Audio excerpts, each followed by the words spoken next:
Movie शुरू होती है एक बच्चे के जन्म से, जो ग्रीक गॉड जियूस का बेटा होता है, जिसका नाम हेरकुलिस रखा जाता है। लेकिन जियूस की पत्नी हेरा को ये पसंद नहीं आता, क्योंकि उसे ये नाजायज बच्चा लगता है, जिसके कारण उसे मारने के लिए वो 2 सांपों को भेजती है। पर हेरकुलिस उन सांपों को मार देता है, और वो जब बड़ा होता है तो उसे अलग अलग दानवों से लड़ने के लिए भेजा जाता है, कभी जंगली सूअर से तो कभी किसी और से। पर एक बार तो उसका सामना एक ऐसे शेर से हुआ जिसके आगे कोई टिक नहीं पाता, पर हेरकुलिस ने उसे अपने हाथों से ही मार दिया। अब हम एक लड़के को देखते हैं जिसे कुछ लुटेरे बांध के रखे हुए होते हैं, और वो अपने आप को हेरकुलिस का भतीजा बताता है, जिसे वो लुटेरे उसके ऊपर हंसने लगते हैं। पर तभी वहाँ हेरकुलिस आता है और वो उन लुटेरों को मारकर अपने भतीजे को बचा लेता है। जिसके बाद हमें पता चलता है कि उसके साथ उसकी टीम होती है। वो एक जगह पर खाना खा रहे होते हैं, पर तभी वहाँ एक राजकुमारी आती है जो राजा कोटिस की बेटी होती है, और उसे अपने राज्य की मदद के लिए कहती है। लेकिन हेरकुलिस का साथी उसे पैसे देने पर उसके काम को करने की बात करता है, जिस पर वो राजकुमारी मान जाती है, और वो उसके साथ उनके राज्य में आते हैं, जहाँ हेरा की बहुत बड़ी मूर्ति होती है। और राजकुमारी का बेटा हेरकुलिस का बहुत बड़ा फैन होता है। तभी वहाँ उसका सेनापति आकर उन्हें राजा से मिलने बुलाते हैं, और हेरकुलिस को पूछते हैं कि कभी शाही लोगों से मिले हो। जिस पर हेरकुलिस कहता है कि हाँ, और हमें 3 साल पहले की एक घटना को दिखाया जाता है, जब हेरकुलिस का एक दानव को मारकर उसे अपने राजा के सामने ला रहा होता है, जहाँ उसकी एक फैमिली होती है, और उसका राजा उसका स्वागत करता है। और ये सीन कहीं कट होता है। अब हम उस राजा कोटिस को देखते हैं जो उसकी टीम से मिलते हैं, और अपनी प्रॉब्लम बताता है कि रिसेस नाम का एक जादूगर है, जिसके पास ऐसे फौजे हैं जो आधे घोड़े हैं और आधे इंसान, जिनके कारण हम उनसे जीत नहीं पा रहे हैं। हमें आपकी मदद चाहिए ताकि हम उस शैतान को हरा सकें। इसके बाद हेरकुलिस उसके सैनिकों को लड़ना सिखाते हैं ताकि वो जंग में अच्छे से लड़ सके। पर उनको पता चलता है कि रिसेस एक गांव पर हमला करने वाला है, तो राजा कोटिस हेरकुलिस से कहता है कि हमें उस गांव वालों को बचाने के लिए जाना होगा। पर हेरकुलिस कहता है कि आपकी सेना अभी तैयार नहीं है। पर राजा उसकी बात नहीं सुनते, और वो उस गांव वालों को बचाने निकल पड़ते हैं। अब वो उस गांव में पहुंचते हैं, पर वहाँ पहले से सब मर चुके होते हैं, लेकिन वो सब काफ़ी दिनों पहले मर गए होते हैं, जिसे देख के हेरकुलिस समझ जाता है कि ये सब एक चाल है, और देखते ही देखते उनको चारों तरफ से घेर लिया जाता है। और हेरकुलिस कहता है कि हम तो इनकी मदद करने के लिए आए हैं। जिस पर राजा का सेनापति कहता है कि रिसेस इनके दिमागों पर कब्जा करके उनसे हमला करवा रहा है। फिर वो उनसे लड़ने लगते हैं, जिसमें हेरकुलिस जीत जाते हैं, पर उनके बहुत से सैनिक मारे जाते हैं।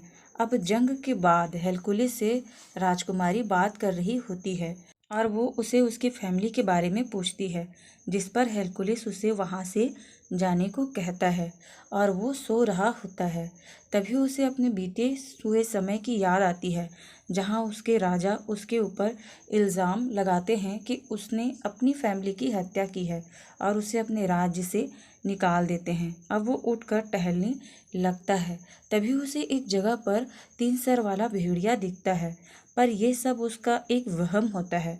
अब अगले दिन जब हेरकुलिस के साथी एक जगह पर बैठे होते हैं, तो उनसे मिलने राजकुमारी आती है, जो हेरकुलिस के दोस्तों से पूछती है कि क्या ये बात सच है कि हेरकुलिस ने अपनी फैमिली की हत्या की है। जिस पर वो उसे बताते हैं कि हेरकुलिस अपनी फैमिली से इतना प्यार करता था कि उसके लिए वो उन सारे दानवों से लड़ा, जिससे राजा खुश हो सके। पर राजा ने उसे उसकी फैमिली को मारने का इल्ज़ाम लगा दिया। उसने अपने फैमिली को मारा या नहीं, ये तो कोई भी नहीं कह सकता, पर वो अपने फैमिली से प्यार करता था। अब राजा कोटिस के सैनिकों को लड़ने का तरीका सिखाते हैं, और जब वो सीख जाते हैं तो वो रिसेस से लड़ने जाते हैं, जहाँ उनका सामना होता है उन आधे घोड़े और आधे इंसानों से। पर यह बात झूठ निकलती है कि वो आधे घोड़े और आधे इंसान हैं, और उसके बीच जंग होता है। इसमें फिर से हेरकुलिस जीत जाते हैं और रिसेस को बांधकर अपने राज्य में आते हैं। पर जाते जाते रिसेस हेरकुलिस को कहता है कि तुम गलत इंसान के साथ हो, पर वो उसकी बातों को नहीं सुनता और अब रात में वो जश्न मनाते हैं। उनका दुश्मन अब पकड़ा गया। हेरकुलिस देखता है कि राजकुमारी को उस दुश्मन के लिए हमदर्दी होती है, जिसे देख हेरकुलिस उसको पूछता है कि ऐसा क्यों है कि तुम पहले हमें उनसे लड़ने के लिए बुलाती हो और वो जब पकड़ा जाता है तो उसके लिए हमदर्दी। फिर वो बताती है कि मैं इस राज्य की राजकुमारी नहीं हूँ, मैं यहाँ की महारानी हूँ, लेकिन मेरे पापा ने मेरे पति को मारकर इस राज्य में अपना कब्जा कर लिया और मेरे बेटे को मारने की धमकी देते हैं और इसीलिए मैं आपके पास गई ताकि आप मुझे और मेरे बेटे को बचा सके, पर मैं कभी आपको ये बता नहीं सकी। पर तभी वहाँ उसके सेनापति आ जाते हैं और वो हेरकुलिस को कहते हैं कि आपसे राजा मिलना चाहते हैं और वो सब राजा के पास जाते हैं, जहाँ राजा कोटिस उसे थैंक यू कहते हुए अपनी सेना में शामिल होने का काम ऑफर करता है। पर हेरकुलिस उसे कहता है कि तुमने मेरा गलत फ़ायदा उठाकर ठीक नहीं किया और उसके ऊपर भड़क जाता है। पर वहाँ उसकी पूरी फौज होती है, जिसके कारण वो कुछ नहीं कर पाता। फिर राजा कोटिस उसे उसका सोना दे देता है और उसे वहाँ से जाने के लिए कहता है।